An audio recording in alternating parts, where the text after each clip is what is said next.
ಸ್ನೇಹಿತರೆ, ಬೆಂಗಳೂರಿನ MG road, Indiranagar, Koramangala ಕಡೆ ಹೋದ್ರೆ ಅಲ್ಲಿ ಹುಕ್ಕಾ ಬಾರ್ಗಳು ನಿಮಗೆ ಕಾಣಿಸ್ತವೆ. ದಮ್ ಎಳ್ಕೊಂಡು ಬರೋಣ ಅಂತ ಒಳಗೆ ಹೋದ್ರೆ ಈಗ ನೀವು ಪೊಲೀಸರ ಅತಿಥಿ ಆಗ್ಬೇಕಾಗತ್ತೆ. ನೀವು ಹುಕ್ಕ ಪ್ರಿಯರಾಗಿದ್ರೆ ಹುಕ್ಕಾ ಬಾರ್ ನಲ್ಲಿ ಗಂಟೆಗಟ್ಟಲೆ ಹೊಗೆ ಎಳೆಯುತ್ತಾ ಗಂಟೆಗಟ್ಟಲೆ ಕಳೆದ್ರೆ ಕರ್ನಾಟಕದಲ್ಲಿ ಅದು ಇನ್ನು ಸಾಧ್ಯ ಇಲ್ಲ. ಕರ್ನಾಟಕದಲ್ಲಿ ಹುಕ್ಕಾ ಸಂಪೂರ್ಣ ಬ್ಯಾನ್ ಆಗಿದೆ. ಏನು ಈ ಹುಕ್ಕಾ ಬ್ಯಾನ್?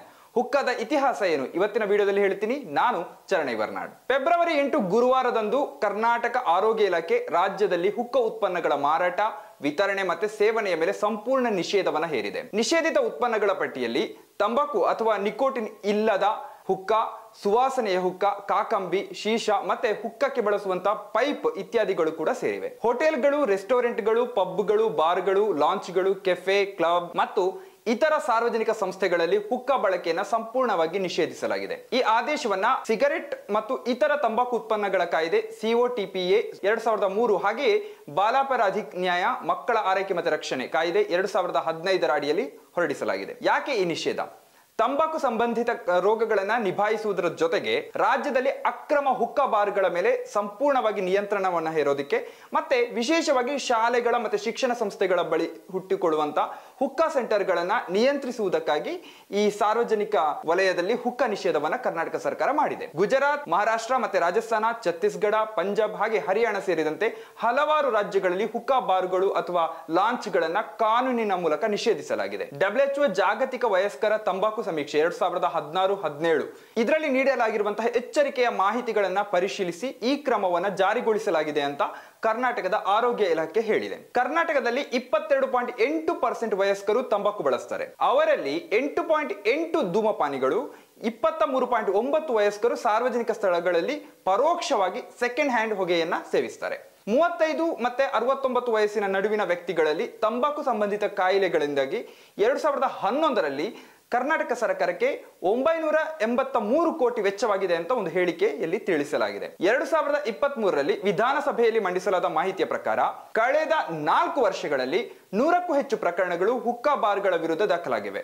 2020ರಲ್ಲಿ 18 ಪ್ರಕರಣಗಳು, 2021ರಲ್ಲಿ 25 ಪ್ರಕರಣಗಳು, 22ರಲ್ಲಿ 38 ಪ್ರಕರಣಗಳು ಹಾಗೆ 2023ರಲ್ಲಿ 25 ಪ್ರಕರಣಗಳು ಹುಕ್ಕಾ ಬಾರ್ಗಳ ವಿರುದ್ಧ ದಾಖಲಾಗಿದೆ. ಎಲ್ಲಿಂದ ಬಂತು ಈ ಹುಕ್ಕಾ? ಹುಕ್ಕಾದ ಹಿಂದಿನ ಚರಿತ್ರೆ ಏನು?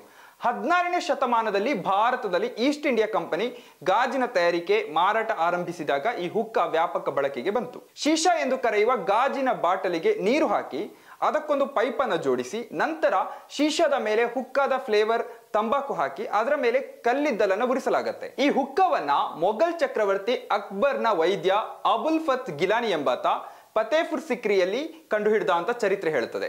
ಭಾರತದ ದಕ್ಷಿಣದಿಂದ ರೋಮನ್ ಕ್ಯಾಥೋಲಿಕ್ ಮಿಷನರಿಗಳು ಫತೇಪುರ್ ಸಿಕ್ರಿಗೆ ತಂಬಾಕನ್ನು ತೆಗೆದುಕೊಂಡು ಹೋಗ್ತಾರೆ. ಇವರು ಮೊದಲ ಬಾರಿಗೆ ಮೊಘಲರಿಗೆ ತಂಬಾಕಿನ ಪರಿಚಯವನ್ನ ಮಾಡಿಕೊಡ್ತಾರೆ. ಆ ನಂತರ ಹುಕ್ಕಾ ಹುಟ್ಟಿಕೊಂಡಿತು. ಅಲ್ಲಿಯವರೆಗೆ ಉತ್ತರದ ಭಾಗದಲ್ಲಿ ಗಾಂಜಾ ಸೇವನೆ ಮಾಡ್ತಾ ಇದ್ರು.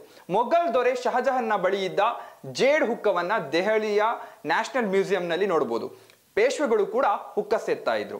ಈ ಹುಕ್ಕ ನಂತರ ಭಾರತದಿಂದ ಪರ್ಷಿಯಾಗೆ ಹೋಗಿ ಇಂದಿನ ರೂಪಕ್ಕೆ ಬಂತು. 17ನೇ ಶತಮಾನದಲ್ಲಿ ಹುಕ್ಕ ಅಥವಾ ನರ್ಗಿಲೆ ಪರ್ಷಿಯನ್ ಸಂಸ್ಕೃತಿಯ ಭಾಗವಾಯಿತು. ಅಲ್ಲಿ ಅಜಮಿ ಎಂದು ಕರೆಯುವ ಅಮಲು ತರುವ ಎಲೆಯನ್ನು ಬಳಸಿ ಸೇರ್ತಾ ಇದ್ರು. ಅದೊಂದು ಉದ್ಯಮವಾಗಿ ಬೆಳೆಯಿತು. 18ನೇ ಶತಮಾನದಲ್ಲಿ ಟರ್ಕಿಗೆ ಹೋದ ಹುಕ್ಕ ಅಲ್ಲಿ ಬೇರೆಯದೇ ವಿನ್ಯಾಸವನ್ನ ಪಡೆಯಿತು. ರಾಜರು ತಮ್ಮ ಅತಿಥಿಗಳಿಗೆ ಊಟದ ನಂತರ ಹುಕ್ಕವನ್ನು ಕೊಡುವುದು ಗೌರವದ ಭಾಗವಾಗಿ ನೋಡಿದ್ರು. ಪರ್ಷಿಯಾ, ಟರ್ಕಿಗಳಲ್ಲಿ ಹುಕ್ಕದ ಬುರುಡೆಗಳನ್ನ ಬೇರೆ ಬೇರೆ ವಿನ್ಯಾಸಗಳಲ್ಲಿ ತಯಾರಿಸಿ ಅದರ ಸೌಂದರ್ಯವನ್ನು ಹೆಚ್ಚಿಸುವುದು ಹವ್ಯಾಸವಾಯಿತು.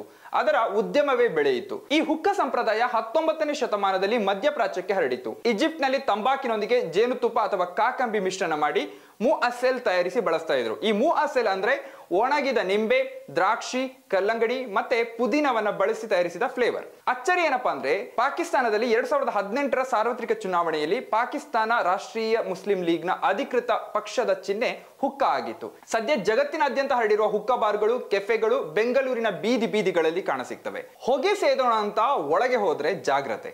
ಸಿಗರೇಟ್ ಮತ್ತು ಇತರ ತಂಬಾಕು ಉತ್ಪನ್ನಗಳ ಕಾಯ್ದೆ 2003, ಬಾಲಾಪರಾಧಿ ಕಾಯ್ದೆ, ಆಹಾರ ಸುರಕ್ಷತಾ ಕಾಯ್ದೆ ಮತ್ತೆ ಕರ್ನಾಟಕ ವಿಷ ಕಾಯ್ದೆ ಸೇರಿದಂತೆ ವಿವಿಧ ಕಾಯ್ದೆಗಳ ಅಡಿಯಲ್ಲಿ ಶಿಕ್ಷೆಗೆ ಗುರಿಯಾಗಬೇಕಾಗತ್ತೆ.